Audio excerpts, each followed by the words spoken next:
If you may see these stripes, hopefully not now, they shouldn't be putting this stuff down now, but in the winter you may see this on a road, and that means they were out there anti-icing. And they got this down ahead of time before it snowed. The reason they do this is because it's sort of like greasing the pan. It makes it so they can come back and plow it off much easier. It won't stick and create a bond. It takes 10 times as much material to remove that bond and break that bond and remove the material once it's created than it does to prevent it. So they can use a lot less if they do the anti-icing. It's a new technique they need to learn. They also have to have some different equipment. So they have to invest in different equipment. Then we talk about de-icing. Now all this is in about a 4-hour period, so this is the really condensed version. And that's applying after the storm. We teach them don't apply during the storm while it's snowing, except maybe in a few critical areas, because it's just going to be plowed off by the next plow that comes through and diluted, and it's really not going to work a whole lot. So you can reduce your material use a lot by just applying after the storm. And focus a lot more on the mechanical removal as opposed to the chemical removal. Get out there and plow more frequently.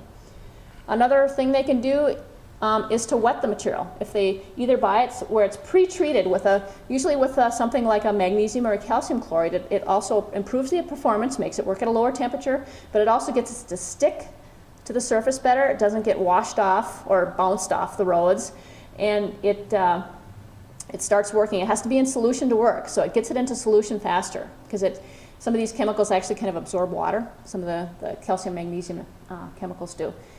Or else they can put tanks on the back of their vehicles and wet it as it's coming off the spinner. You'll see this on some of the trucks. It's happening more and more.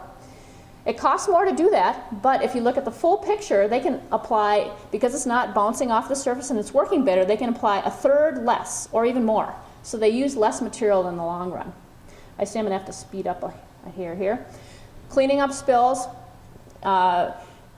You see some things like this happen, and they should get out there and clean those up. Don't leave them for the water to wash it away. Put guards or shields on their equipment. They can do this on the big trucks, patch leaks, or small equipment like this, so that it's not spreading into areas that you don't want it to be, the target areas. So let's bring it down to more your own home type basis. Can you apply some of these same things to your own use of chemicals? You can. On a little bit different scale, obviously. You can do anti-icing. There's new materials that you can buy where you can spread it out ahead of time, ahead of the storm. You don't want to cover the whole surface. You're just kind of putting it in sections. So you can anti-ice before the storm. During the storm, focus on the mechanical removal. It's a little smaller scale. It might mean a shovel or a snow blower. And only if you need to, at the end, put a little bit of chemical down. And pick the right one, the one for the temperatures. If it's 20 degrees below zero and you've got sodium chloride, is it going to work? It's not going to work for you. And nobody tells this to the private companies, and this is when we train them, that's often the first time they hear, and they'll come and say, we were up in Duluth and it was 6 below zero doing a training, and a couple of guys came up to us. We just got done and putting a bunch of rock salt on our sidewalks, and now we realize it's not going to do a darn thing. Nobody ever told us. So they don't know, and they're happy to learn that now, so they can do their job better. So if it's just some guidelines, quick rule of thumb, basically. If it's warmer, you can shovel and then put some chemical down. You can use sodium chloride, some of the blends, or that acetate. That'll work at those warmer temperatures. If it's 15 degrees and getting colder, you're still going to want to shovel first, get as much material off of there, and if you need to apply some light chemicals, do so. And you're going to need a different product, a magnesium or calcium chloride type product that can work at the colder temperatures. If it's really cold, use sand for traction, but shovel first again. Unfortunately, you got to work. Sorry about that. Just as a little rough guideline too, how much are you going to put down? It's about 1 to 3 pounds per 1,000 square feet. If you think about that, that's not a lot of material. It really doesn't take much if you're using the right chemical. The colder it is, the more you're going to need. And if you're using some of the chemicals that work better, you probably can use less, the magnesium or calcium chloride as opposed to the salt, regular rock salt. How much is a pound? It's about a good sized coffee mug full. Kind of overflowing In this case, this pink product happens to be an acetate. That's what we had at our office. So we found often that sidewalks got some of the highest applications. If you see something like, if you put some down and after the snows or the ice is all melted, clean that up, reuse it again. It can be reused. Hopefully you're not putting that much down. Some of the poor businesses and areas around our offices made our slideshows quite a bit. You can be proactive. If you know there's a problem where you've got an area where it drains and you always get water buildup on your driveway, your sidewalk, whatever, change that. You know, and that's something you can do in the summer. Move this so that this drains up here into this vegetated area maybe, instead of on that hard surface where it's likely to freeze up when we get those winter rains or those early spring melts and then it freezes up again. So you can do things like that where you can change it, or maybe where you pile the snow, move it away far enough so it's not going to end up melting and refreezing on your hard surfaces. You know, we hear this a lot that everybody expects it to be, they're concerned about liability and everybody expects every surface to be clean. And we need to do a better job of dressing for the conditions. You know, we might go out there in high heels. I don't wear too many high heels, but some people do. And, you know, we're not dressing appropriately for the conditions, so that it requires things to be cleaner, and we're paying the price for that, both financially and from an environmental standpoint.